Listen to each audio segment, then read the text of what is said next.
guys, welcome to Sketchcast, episode 10. I'm Crypticink, and today I'm drawing this. Lately, I've been wanting to draw on something other than my sketchbook, so I went ahead and found a stack of matte paper I had hiding in a box of office supplies that I have yet to unpack. Yes, I am lazy. It's a pretty sturdy paper and it took the Copic marker pretty well, so I'm happy with it. I wanted to draw something a little more cutesy to kind of get out of my habit of drawing creepy creatures all the time. This red demon girl was the first thing that popped into my head, and at first I was going to color her with a more natural skin tone, but I'd never really blended a red skin tone with Copic markers, so I quickly changed my mind and decided to give that a shot. I wasn't too happy with the colors starting out because the only pinks and reds that I had were really vivid and stood out instantly on the page. They were really dark. I usually work from light to dark, and it was hard for me to find a medium tone marker in my collection that would make the gradient work more easily, but I didn't have a lot of this matte paper and I didn't want it to go to waste. So I decided to stick with it and do my best. Overall, I'm happy with the bright red skin and toxic green hair. Once I added some blues and purples to the shadows, it gave the character a very cartoony look that I actually enjoyed. With this video, I tried a couple different camera angles. There weren't very many tutorials that I've been able to find that explain how people set up their cameras to record themselves drawing specifically, and my desk is not really big enough to set my tripod on and draw on at the same time. So it took some finagling, but I figured it out and managed to switch up the views as a sort of experimental practice to see what I liked best. I rather enjoyed creating this piece. I always have fun coloring with Copic markers and then inking and highlighting afterwards.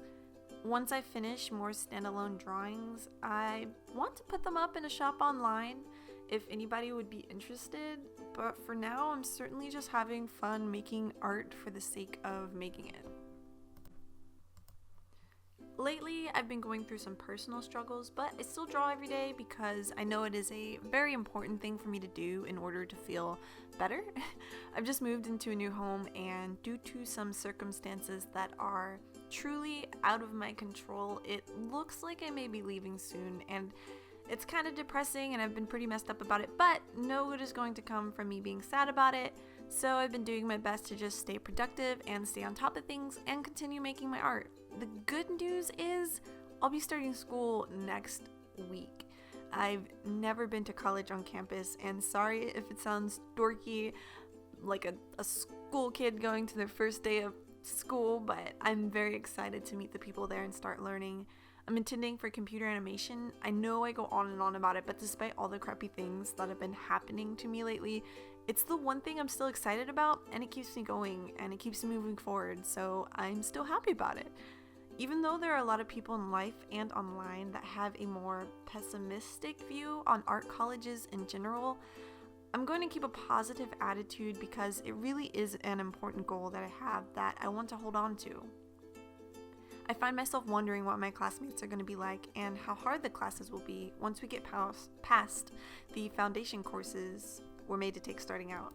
I'm hoping I'm not too awkward and quiet like I usually am when I first meet people, and that my art school experience will be a positive one filled with people that love to draw and create as well. So fingers crossed for all that jazz.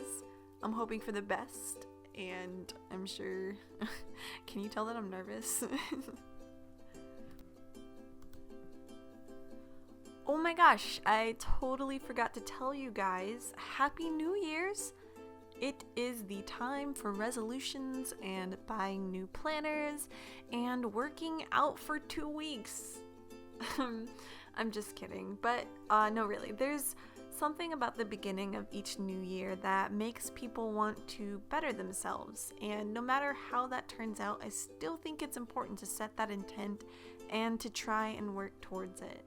This month, I asked the Zombie Studio members on Facebook what their art goals were for the year and what they accomplished in 2015, and oh my goodness, the responses themselves were inspiring all over again.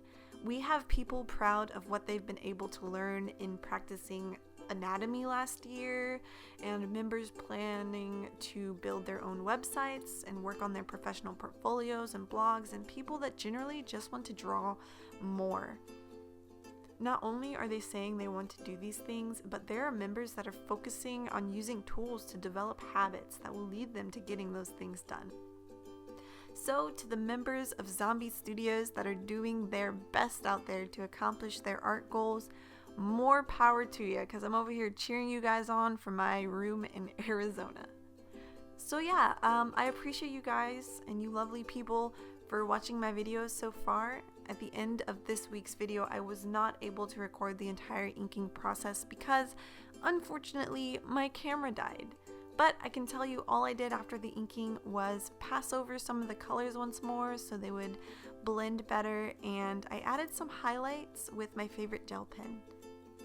If you're curious about the tools I use on a regular basis, I will list them in the description for your viewing pleasure. Thanks again for watching. I look forward to your questions and comments and all that lovely stuff. Yeah. If you liked this week's video, be sure to like and subscribe, and as always, feel free to leave your thoughts in the comments below. Let me know what you think of the new intro and end cards. I'm still new to YouTube and this whole video making thing. I'm trying to make my videos a little more professional and entertaining, so I'd love to hear your thoughts on that. My social media links will be included in the description box below, so if you'd like to follow me on Tumblr, Twitter, Instagram, or Facebook, be sure to check that out. If you'd like to join the Zombie Studio Artist Chat group, add me on Skype with the request, "I'd like to join Zombie Studio." As always, thanks for watching. I'll see you next week.